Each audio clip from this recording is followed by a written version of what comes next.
So now your next practical exam is web technology. ठीक है. अब वेब टेक्नोलॉजी में आपका जो सिलेबस है उसके accordingly you should know about basic internet terminology.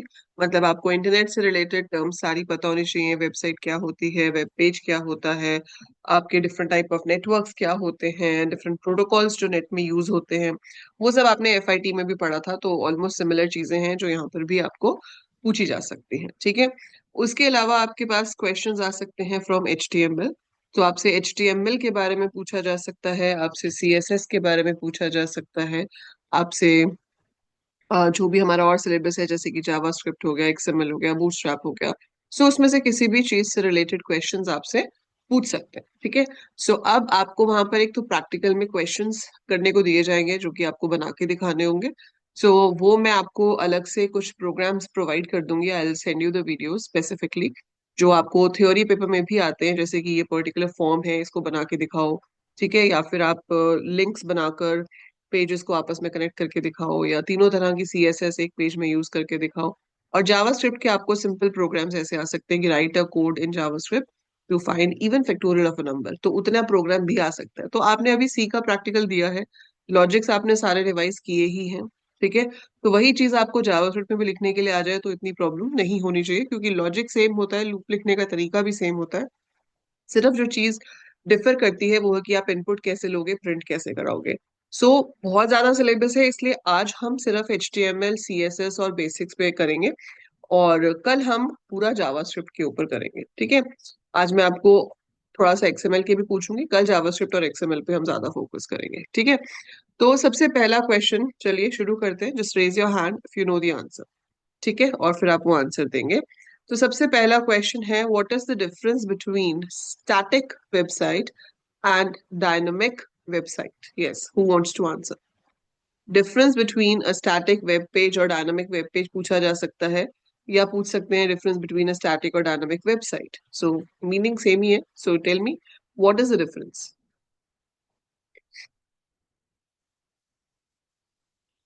सो पहला क्वेश्चन है, difference between static and dynamic web page. Yes, please raise your hand, the one who want to answer. कुछ तो बताओ. Vashishtha.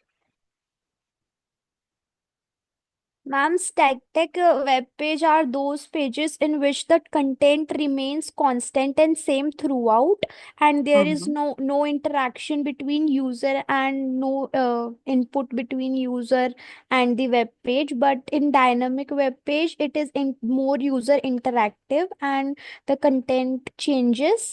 And static is less complex, and dynamic is more complex. Very good. The site is loaded on the client machine, उसके बाद उसमें कोई change नहीं होता है.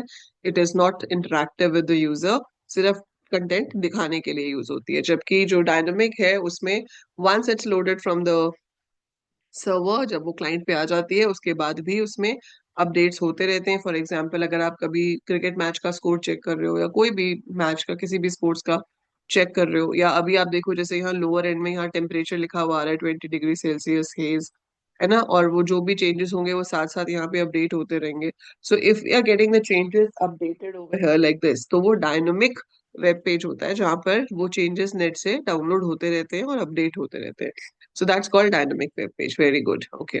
Next is, what do you understand by web hosting? What do you understand by web hosting? Yes, Chetan.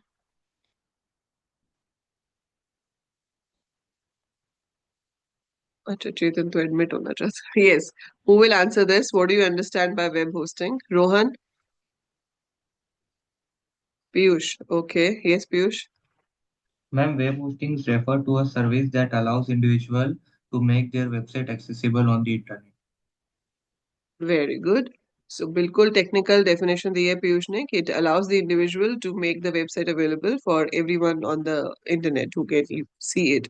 तो web hosting is basically कि आप अपनी वेबसाइट को इंटरनेट पे एक यूआरएल के अंदर अपलोड कर देते हैं, and with the help of that URL anybody in the world can see your website who has the internet connection and accessibility to internet. Very good. Okay. Next is, what do you understand by cookie? What is a cookie?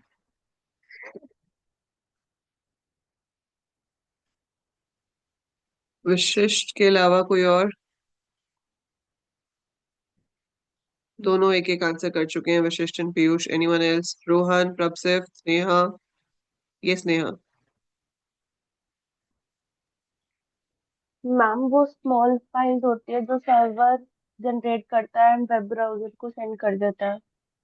और store कहाँ पे होती हैं? अम्म, server पे या client पे? ओ कहाँ पे स्टोर होती है, क्लाइंट पे या सर्वर पे? सर्वर पे। सर्वर जनरेट क्लाइंट पे। करता है पर स्टोर क्लाइंट पे होती है.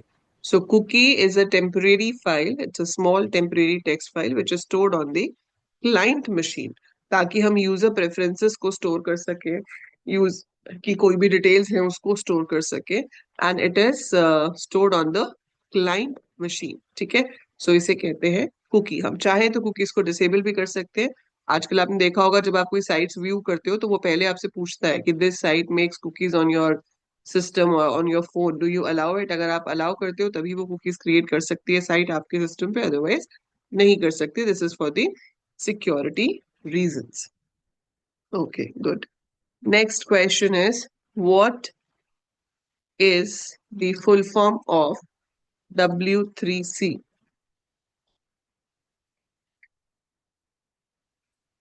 What is the full form of W3C? Yes, raise your hand.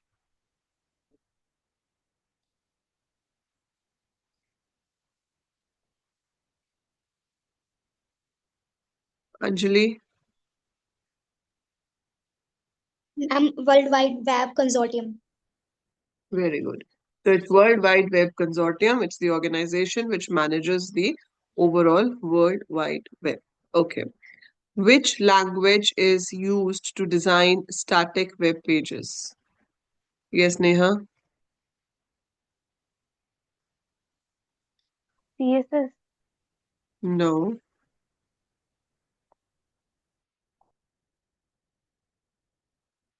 Anyone else? Piyush?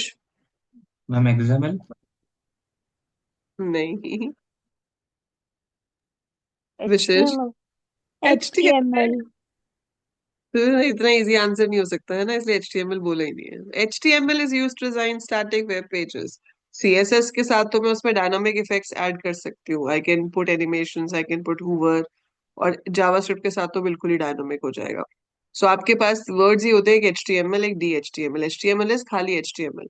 So simple HTML से सिर्फ क्या बनते हैं, स्टैटिक वेब पेजेस, जिसमें जो कंटेंट दिखना है वो दिख गया और उसके बाद उसमें कोई चेंज नहीं होता.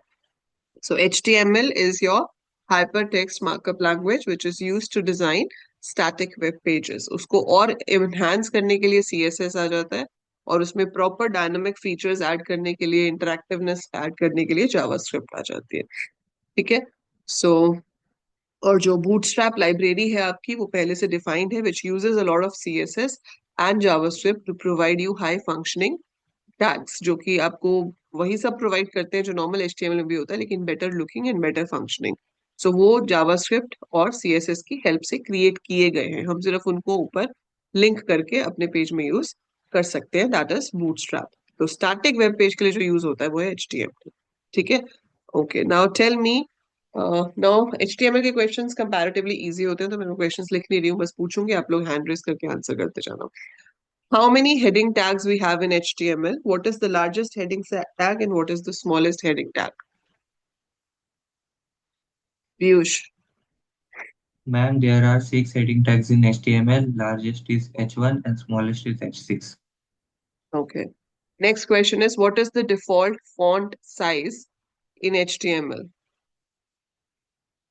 Vashisht? Ma'am, I guess 4. No. Ma'am, 6. No. 16. 12. 3 तो होता ही नहीं है. 12. फॉन्ट साइज जो है वो आपका, जो फॉन्ट टैग में हम साइज मैम 3। एट्रीब्यूट करते हैं, 3।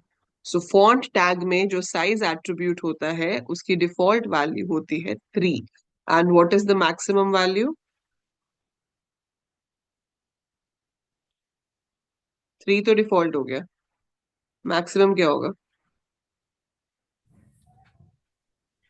7 and the minimum is 1। So font tag के थ्रू अगर आप साइज दे रहे हो तो मैक्सिमम साइज आप सिर्फ 7 तक ही दे सकते हो। सीएसएस की हेल्प से हम कितना भी साइज ले सकते हैं, दैट इज अनदर थिंग, क्योंकि सीएसएस के थ्रू हम पॉइंट्स में या पिक्सेल्स में साइज स्पेसिफाई कर सकते हैं, so that can be a bigger size. लेकिन जो फॉन्ट टैग है उसमें जो साइज एट्रीब्यूट है वो आपको 7 तक ही साइज अलाउ करता है, और 1 जो है वो लीस्ट साइज होता है। By default it's 3। इवन आप ऐसे भी लिख सकते हो, अगर आपने वहां पे फॉन्ट में 5 साइज लिखना है तो आप ऐसे लिख सकते हो, font size is equal to +2। तो +2 का मतलब क्या है? 3 + 2, वो अपने आप उसको 5 ले लेगा, या मैं 5 लिख दूं, ठीक है, that's up to me. Okay, what tag, okay, what is the difference between empty tags and container tags?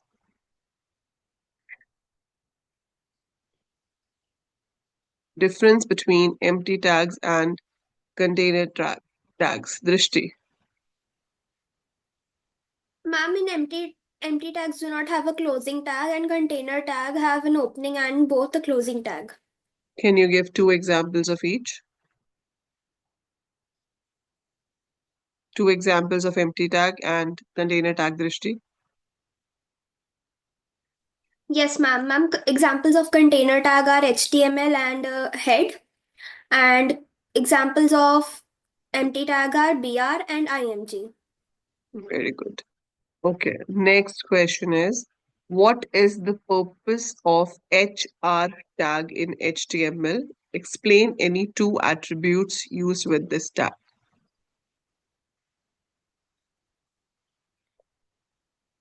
Purpose of HR tag and 2 attributes used with this tag. Asus, आपका नाम क्या है बेटा? मैं यही नाम बोलती रहती हूँ रोज। मैम गौरांग चेंज करना भूल गया। गौरांग, अच्छा, ठीक है, चलो, गुड टू नो कि गौरांग अटेंड कर रहा है रोज क्लास। हाँ जी। Ma'am, HR is a tag which is used to draw a horizontal line on the tab, and हाँ, attribute used is color and width. color and width. Okay, what is the purpose of color? Purpose of color is to give different colors to the horizontal rule, Hmm, and width is to define the widthness of the line that is displayed on the screen. ठीक है, it's thickness of the line, और total वो कितना area cover करेगी screen पे? Sorry, ma'am, width, can you please repeat? Width किस लिए होता है? Is it's like how much area it should cover on the screen, और the thickness of the line? Thickness of the line. Is he saying correct? नहीं, थिकनेस के लिए होता है size attribute. So size attribute tells the thickness of the line, कि कितनी thick line होगी, और वो स्क्रीन का कितना कवर करेगी, that is width. By default it is 80%। सो हम उसमें उसका साइज दे सकते हैं कि कितना बड़ा उसको कवर करना है, and the line is by default center aligned.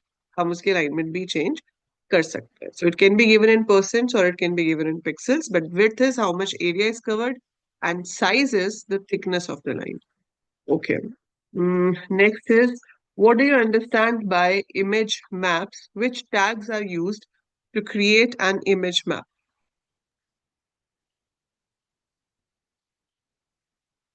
What do you understand by an image map? Which tags are used to create an image map? Rohan.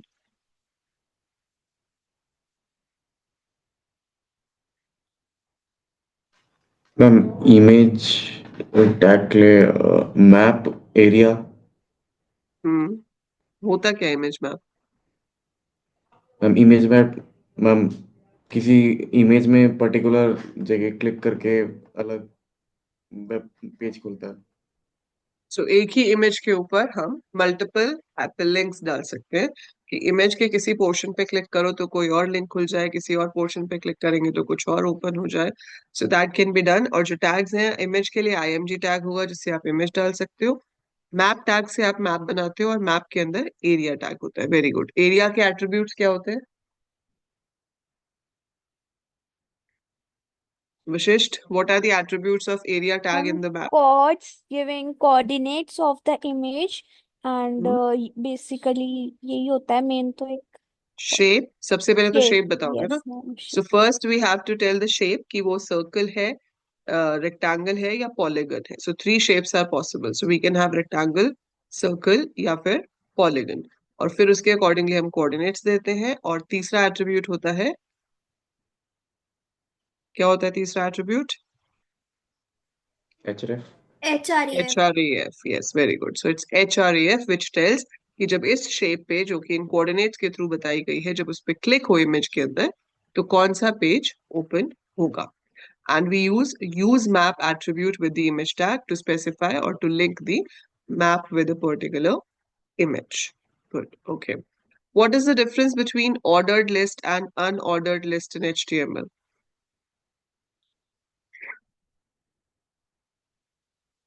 Difference between ordered list and unordered list. Piyush?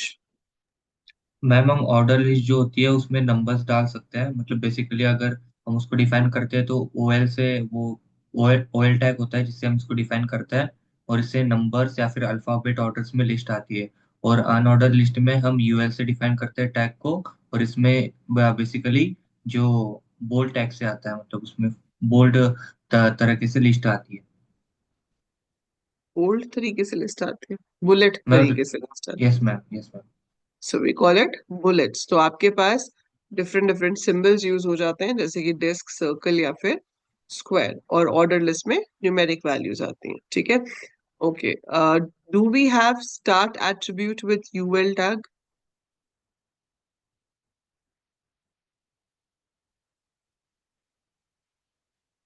Start नाम का attribute UL के साथ use हो सकता है। Yes विशिष्ट? no No, ma'am. Basically, all the bulletins shown are same. It is used with OL to show from where it to be started from A, B, C, D respectively. Very good. So for the UL, we don't have start attribute because all are same. So it's unordered list. We can't number them first, second, third. Like in ordered list, may we want to start a list not from one, from any other number. तो हम start की help से वो कर सकते हैं. And we also have type attribute with the list, with the help of which you can change the type of the number or of the bullets. Okay. What is the purpose of link tag in HTML? Link tag, LINK. What is the purpose of link tag in HTML?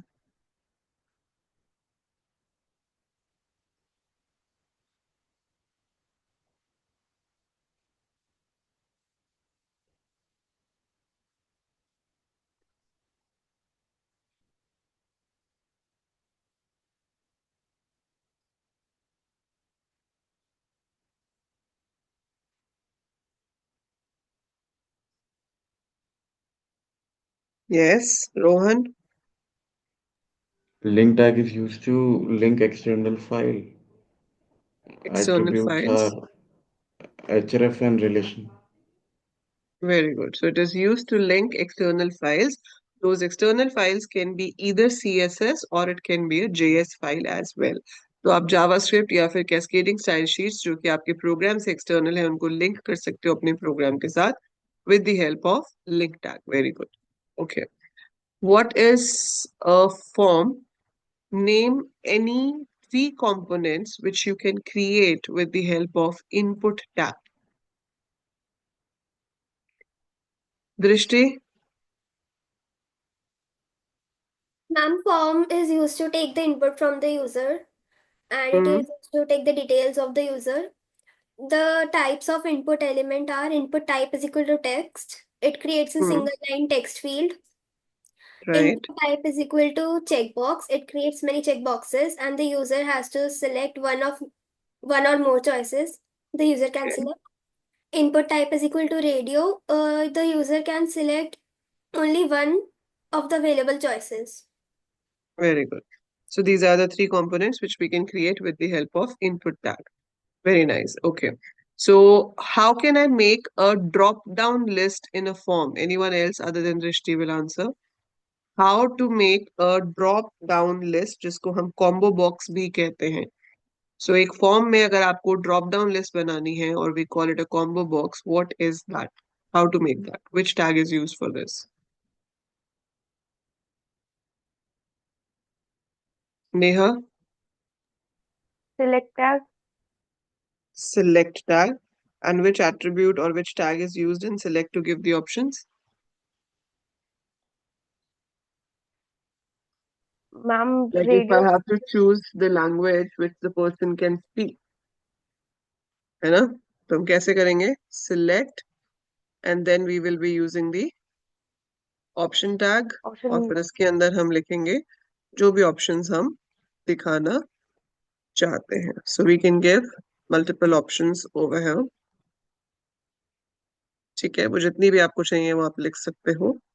And at the end we are supposed to close the select tag. So ये सारी options आपकी दिखाई देंगी, इसमें से हम कोई भी एक option को choose कर सकते हैं. So that is select tag. ठीक है, ऐसे ही आपके पास एक्स्ट्रा टैग्स में एक select होता है, एक टेक्स्ट एरिया होता है जिसकी हेल्प से आप टेक्स्ट एरिया मतलब एक बड़ा टेक्स्ट बॉक्स बना सकते हो जिसमें नंबर ऑफ लाइंस आ सकती हैं. ठीक है, so that all comes under a form. Okay, which button in the form is there जिसके क्लिक करने पर हमारा जो डेटा है वो सर्वर पे चला जाता है? Which button is that? Yes, Rohan? Submit button. Submit button. And आपके पास जो डेटा है, ठीक है, ये आपसे पूछ सकते हैं शायद, बट इट्स बेसिकली यूज जब हम PHP साथ में यूज करते हैं, बट फिर भी मैं आपको बता देती हूँ कि अगर आप सबमिट बटन पे क्लिक करते हो तो कौन सी सर्वर साइड पे फाइल जो है वो एग्जीक्यूट होगी, वो हम कहाँ देते हैं? वो हम देते हैं फॉर्म टैग के साथ. तो जब हम फॉर्म टैग लिखते हैं तो इसके साथ एक एट्रीब्यूट होता है action. Action is equal to abc.php अगर मैंने लिखा है तो इसका मतलब क्या है कि जब सबमिट बटन पे क्लिक होगा तो ये सारा डेटा किस फाइल के पास चला जाएगा? abc.php फाइल के पास सर्वर पे. And that file will be executed. ठीक है, एक और इसमें एट्रीब्यूट होता है जिसे कहा जाता है मेथड. मेथड की वैल्यू या तो गेट होती है या फिर पोस्ट होती है. ठीक है, अब इस गेट और पोस्ट से क्या फर्क पड़ता है? आपने कई बार देखा होगा जब हम कोई साइट ओपन करते हैं और हम लॉग इन करते हैं या कुछ भी और काम करते हैं तो ऊपर एड्रेस बार में यहाँ पर कुछ वैल्यूज पास होती हैं, जैसे यहाँ पे कुछ भी पास नहीं हो रहा है. बट अगर आप कुछ भी ओपन करो, let's say I open GitHub. ठीक है, मैंने गिटहब ओपन किया और इसके अंदर मैं लॉग इन करती हूँ या मैं कोई भी और टास्क परफॉर्म करती हूँ और अगर यहाँ पर कुछ पास होता है, इस एड्रेस बार पे वो दिखाई देता है कि इस पेज से अगले पेज पे वो चीज जा रही है. So if it is visible here in the address bar, so it is said to be get method. जैसे आपने इस पे क्लिक किया, ठीक है, अब इसमें कुछ पास नहीं हो रहा है, ये तो पेज ही खोल रहा है, तो ये पोस्ट मेथड है. मतलब जो भी इंफॉर्मेशन पास हो रही है वो हिडन फॉर्म में पास हो रही है. ठीक है, it's not visible at this place. लेकिन अगर वो इंफॉर्मेशन यहाँ पे विजिबल होती है with question marks, like name is equal to something question mark something, so वो जो चीज है उसे क्वेरी स्ट्रिंग कहा जाता है या उसको कहते हैं कि गेट मेथड में वो पास होता है. ठीक है, so that is the difference कि हिडन फॉर्म में जाएगा या एड्रेस बार में दिखाई देगा. Just 1 minute. हाँ,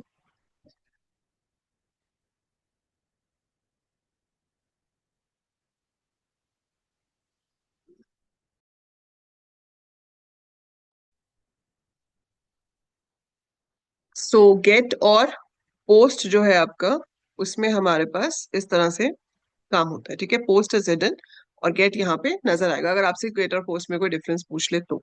ठीक है, okay. Next question is what do you understand by frames? What do you understand by frames in a web page? Yes, Krishna? It allows us to divide our browser window into multiple sections where each section is capable of showing different web page. Very good. Which tag is used to make frames? Ma'am, frame set, we can say that it is the root tag, and under it we use frame tag. And the attribute of frame tag? Ma'am, calls for columns, for dividing page into columns, and rows for dividing page into That's the rows. attribute with frame set. Frame set, ठीक है? and हाँ. in frame, we can give a name and Source, SRC. Right? So if I divide my window into two parts, 30% and 70% horizontally, तो जब आप frame tag use करोगे उसके साथ आपको SRC में बताना पड़ेगा कि आपको कौन सा पेज यहाँ पर शो करना है, and we can always give name for it अगर आप उसमें हाइपरलिंक्स खोलना चाहते हो तो. ठीक है, चलो अब ये बताओ, कौन बताएगा ये, what is a hyperlink and how can you create hyperlink in HTML? What is a hyperlink and how can we create hyperlinks in HTML? जिसने अभी तक कोई आंसर ना किया हो, कोई है ऐसा? Rapsift, do you want to answer? Chetan?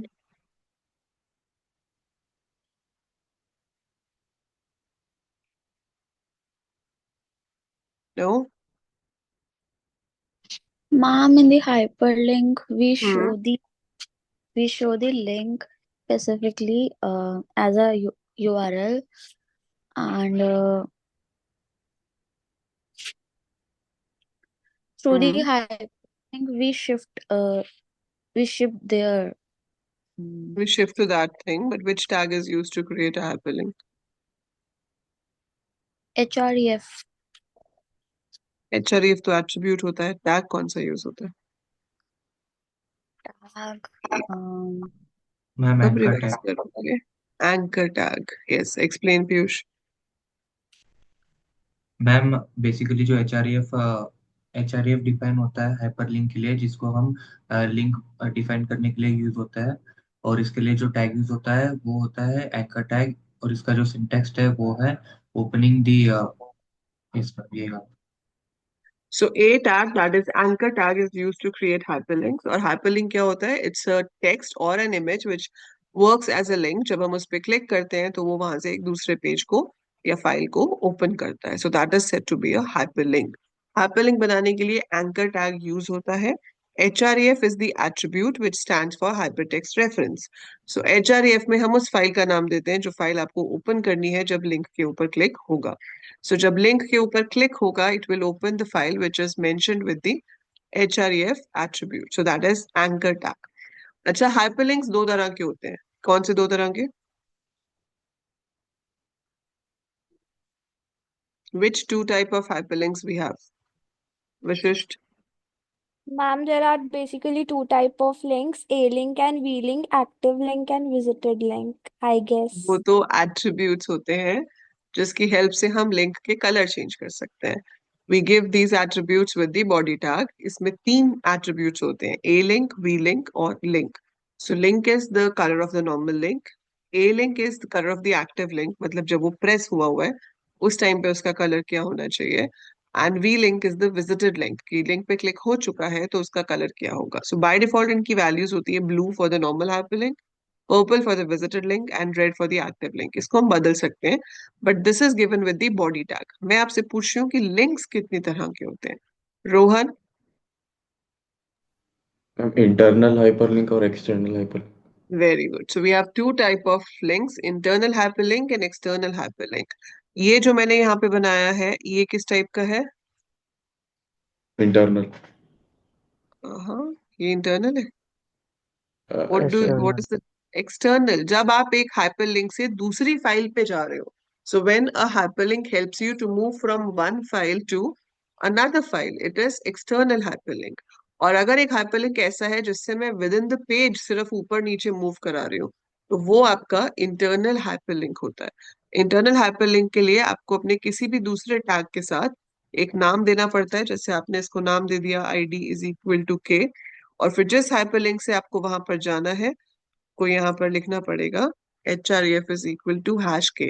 That means we want to move to this particular ID जहां पे भी होगा. सो ये within the page move करने के लिए जो है वो आपका इंटरनल हाइपरलिंक होता है. मैम और हैश टॉप एक्सटर्नल, तो ऑलरेडी होता है ना डिफाइंड. Have top. नहीं, ऑलरेडी डिफाइन नहीं होता, हमें बनाना पड़ता है। हम ऊपर किसी भी टैग को आईडी दे सकते हैं टॉप, फिर आप हैश टॉप करोगे तो वो ऊपर जाएगा। ठीक है, so we have to define the ID somewhere, तभी हम एचआरएफ में हैश टॉप लिख सकते हैं, अपने आप से नहीं है पहले से। वो टारगेट होता है। जो आप हाइपरलिंक्स यूज करते हो, इसके साथ एक एट्रीब्यूट आता है जिसका नाम है टारगेट एट्रीब्यूट। अब ये जो टारगेट एट्रीब्यूट है, ये बाय डिफॉल्ट होता है सेल्फ। सेल्फ का मतलब क्या है कि जिस विंडो में आपका पेज ओपन हुआ हुआ है, जब आप हाइपरलिंक पे क्लिक करोगे तो उसी विंडो में दूसरा पेज ओपन होकर आ जाएगा। ठीक है, इसी में हमारे पास ऑप्शंस होती हैं। Target is equal to underscore blank. Underscore blank का मतलब है कि जिस पेज में हाइपरलिंक है वो वहां रहेगा, एक नए पेज पर आपका हाइपरलिंक खुलेगा। अगर फ्रेम्स आप यूज कर रहे हो तो target is equal to underscore top हो सकता है। उसका मतलब है कि अगर मेरी पूरी विंडो 3 फ्रेम्स में डिवाइडेड है और मैं हाइपरलिंक पे क्लिक करती हूँ तो वो सारे फ्रेम्स हट जाएंगे, जो लिंक पे पेज है वो पूरे टॉप पे आ जाएगा। ठीक है, या फिर अगर आपने किसी फ्रेम का नाम दिया हुआ है तो आप टारगेट में उस फ्रेम का नाम भी लिख सकते हो, तो फिर वो पेज स्पेसिफिकली उसी फ्रेम में जाकर ओपन होगा। So that is the purpose of target attribute with hyperlink tag. ठीक है, सो लिस्ट हो गया मैम आपका। टारगेट की वैल्यूज क्या होती है? Underscore top, underscore blank, underscore self, या फिर आप फ्रेम का नाम दे सकते हो। अगर आप फ्रेम्स यूज कर रहे हो तो फिर वो उस फ्रेम में जाकर उसको ओपन करता है। अंडरस्कोर सेल्फ का मतलब है it opens in the same window. Underscore blank का मतलब है एक नई विंडो ओपन होगी, उसमें खुलेगा। अंडरस्कोर टॉप का मतलब है कि फ्रेम्स यूज हो रहे हैं तो फ्रेम्स हट जाएंगे, पूरे टॉप पर वो एक पेज ओपन हो जाएगा। और फ्रेम का नाम अगर हम देंगे तो फिर वो उस फ्रेम में ओपन होगा जिसका नाम आपने दिया हो। That can be the possible values for target attribute, and it's used with hyperlink tag, external hyperlink specifically. Yes, Rohan, you want to ask something? Okay. I frame क्या होता है? आई फ्रेम तो मैंने खुद ही बोल दिया, चलो बता दो आई फ्रेम टैग किस लिए यूज होता है, ऐसे ही पूछ लेते हैं। यस दृष्टि। Ma'am, iframe is used to create a floating frame in the HTML. What do you understand by floating frame? Ma'am, it, ma'am, it's like, uh, It is like you can put another web page, another the web page frame, inside the inside another page. HTML. सो आप एक page के अंदर एक छोटी सी window बना सकते हो जिसमें कोई दूसरा पेज जो है वो ओपन हो सकता है। ठीक है, उसे कहते हैं floating frame. Okay, what is the purpose of, what is the difference between td and th tag while creating tables? Difference between th and td tag? Yes, Piyush. Ma'am, TD tag used to store the data inside the table, and TS tag used to define heading for our table, basically the column. Okay. Fine. What is the purpose of false span attribute while using td or th? Call span attribute का क्या purpose होता है Vashishtha? Call span used to merge the columns and row span used to merge the rows, basically in a table. If we Good. define two call value of call span as 2, it would merge in two columns. Right. And which tag is used to start a new row in a table? TR. tr. Okay. What do you understand by cell spacing attribute?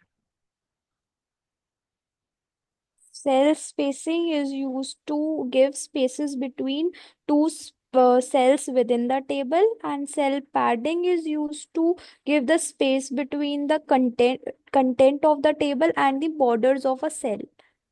Very good. Okay. Next question is, what do you understand by the term CSS? अभी मैंने आप लोगों से वो बहुत basic question नहीं पूछे हैं कि बी टैग किस लिए होता है, आई टैग किस लिए होता है। ठीक है, तो वो भी पूछे जा सकते हैं वाइवा में। ऐसा नहीं है कि बहुत सिंपल टैग नहीं पूछे जा सकते, आपसे ये भी पूछ सकते हैं what are the building blocks of HTML, ठीक है। So building blocks of HTML में आपका HTML हेड टाइटल ये टैग आ जाएंगे। आपसे पूछ सकते हैं अभी हम कौन सा वर्जन यूज करते हैं HTML का। सो जो वर्जन अभी यूज हो रहा है वो है HTML5, ठीक है। पुराने HTML और HTML5 में क्या फर्क है कि इसमें यहाँ पर आप टैग्स को साथ में ही स्लैश दे के क्लोज कर सकते हो, ऑल्दो प्रैक्टिकली हम यूज नहीं करते। डॉक टाइप हम यहाँ पे देते हैं टू स्पेसिफाई कि ये एक HTML पेज है। And there are many things, जैसे कि इनपुट टैग हम यूज करते हैं तो हम उसके साथ रिक्वायर्ड लिख सकते हैं, विच मेक्स श्योर कि आप उसमें वैल्यू एंटर करोगे ही करोगे, आप उसको खाली नहीं छोड़ सकते। जब हम input type is equal to text लिखते हैं उसकी जगह आपके पास input type is equal to password, type is equal to email, ठीक है। ये सारी चीजें भी डिफाइन कर दी गई हैं ताकि वो उसके सही फॉर्मेट में ही उसको इनपुट ले। अगर सही फॉर्मेट में नहीं है तो वो आपको एक मैसेज शो कर देगा कि it's not in the correct format of an email और something.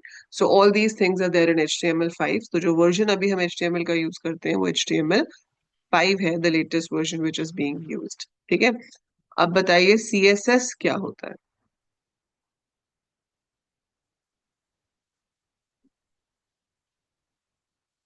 CSS, who will answer this? Krishna. CSS stands for Cascading Style Sheets. It Hmm. tells the browser in the way HTML elements will be displayed on the screen. Its main purpose is to style HTML elements and make it visually appealing. Right. So it makes it visually appealing by giving various formatting effects. What are the different type of style sheets we can use? Internal, external, inline. Okay. Uh, Vashisht will tell how can I define an embedded style sheet?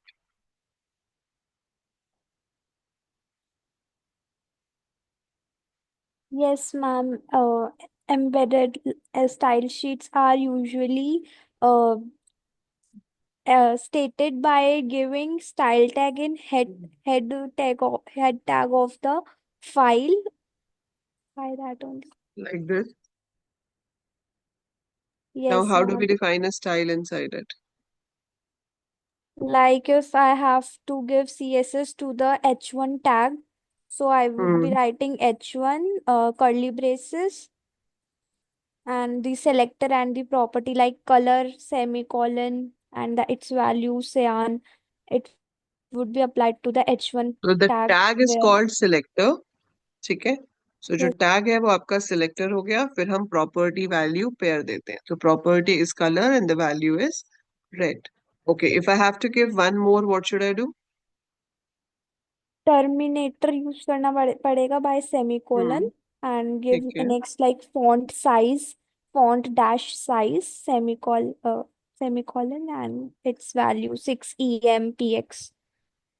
ठीक, okay, good. So that's how you give embedded style sheet. और यहाँ पर हम जितने भी दे देंगे, जितने मर्जी स्टाइल्स हम डिफाइन कर सकते हैं। ओके, और Drishti will tell me what is the difference between inline style sheet and embedded style sheet. क्या फर्क पड़ता है दोनों से?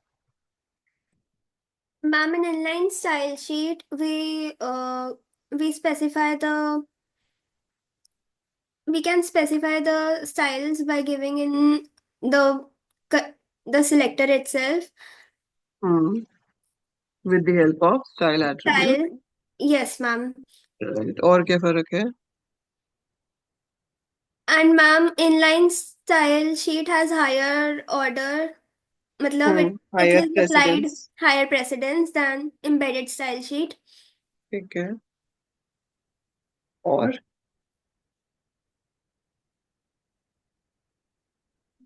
inline is applied only for one occurrence of the selector। मतलब टैग की जिस occurrence में आप style attribute यूज कर रहे हो, it will affect only that occurrence। अगर मैं H1 टैग को 5 बार यूज कर रही हूँ अपने पेज में तो वो एक ही जगह पर इफेक्ट करेगा, लेकिन अगर आपने वही चीज एम्बेडेड में दी है so it will affect through out the page. तो पूरे पेज में जहां जहां पे भी H1 टैग होगा, it will apply the style on all the occurrences, right? That's the difference between inline and embedded। So inline is for one occurrence of a tag, embedded is for one page। उसमें जितनी बार भी वो tag pair होगा उतनी बार उसके ऊपर वो style apply होगा। ठीक है। और एक्सटर्नल जो है वो होता है कि आपने पूरी वेबसाइट के लिए एक स्टाइल शीट बना ली, अब हर पेज के साथ उसको लिंक कर दो, तो it can be applied on multiple pages. ठीक है। Now tell me what is the extension of the external CSS file?